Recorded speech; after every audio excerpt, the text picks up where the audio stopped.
Now, Jeffrey Lurie has made it clear he does not want any quarterback competition for Jalen Hurts. He wants to see if Hurts is the long-term solution for Philly. So, Kimberly, what's your expectations for Hurts this season?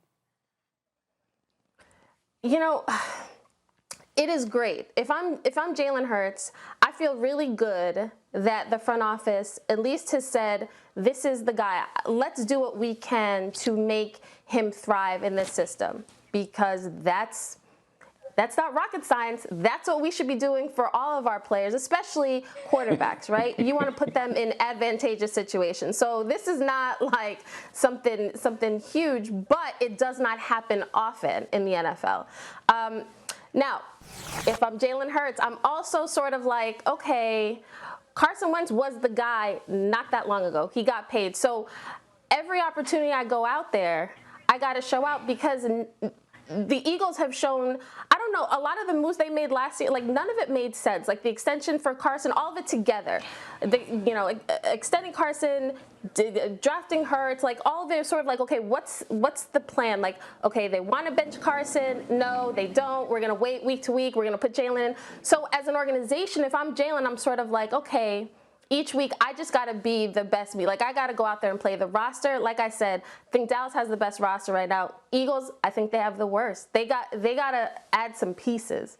This is a team in flux, so that's not a great situation for Jalen Hurts. But when Marcus is talking about Dak is built for this, Jalen is built for this too. Like this situation of, not being the guy initially and having to prove yourself. And when you talk to people around the league, they're like, this kid just has something. This kid is so magnetic. People just want to follow him.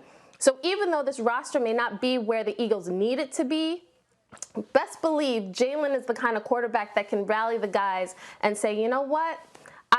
I can take over. I can win this game. I can put you in a good spot. Like, I can throw you open. So I think we got to be a little cautious about what we expect from the Eagles in 2021. But if Jalen just shows improvement, that's all you can ask, really.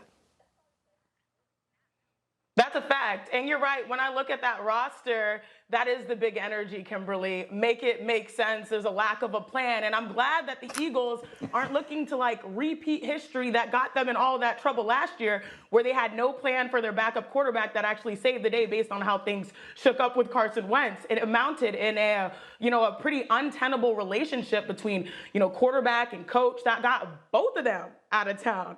Now, the interesting part to me is that, this is a really quarterback-rich draft. And I don't know if you guys caught, Todd McShay's last draft mock-up, 5 QBs going in the top 9 in the NFL draft, which is wild. But if you have the 6th pick, I'm just glad that they're not looking actively to sort of, create these mistakes that they just did a year or so ago. And they're trying to build with a little bit of stability based on what they saw towards the end of last season. So they're going to figure out how to replace, restructure everyone surrounding, Jalen Hurts, starting, with Nick Sirianni trying to figure himself out as well. So it's a complicated scenario, but I feel like this was a smart move.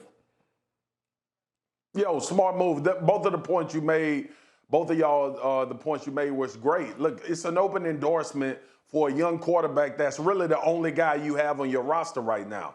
But I'm going to tell you, from a football standpoint, it makes me nervous because this sport is built on competition, or at least having somebody as a succession plan or that can kind of bridge you. It's what Chicago tried to do with Nick Foles. It's what teams do when they bring in veterans like Fitzpatrick, when they trying to just, okay, listen, we giving you the keys, right? You at the helm. We giving you an opportunity to go out and see what you can do. So obviously there's the pressure, and I'm with you, Kim. He's built for it. But the bottom line is when you come out and openly endorse, especially from an ownership standpoint, now the coaches and the general manager and the people, the personnel day to day working with Jalen Hurts has to have that in the back of their mind, even when they're watching a potential competition play out. But as we stand today, Carson Wentz is in Indianapolis. Jalen Hurts came in the final 4 games of the season, did pretty good, beat the Saints in his first debut outing, which I think is a little bit less difficult because teams don't know what you're going to do or who you're going to be. But it's an endorsement because he's the only guy there.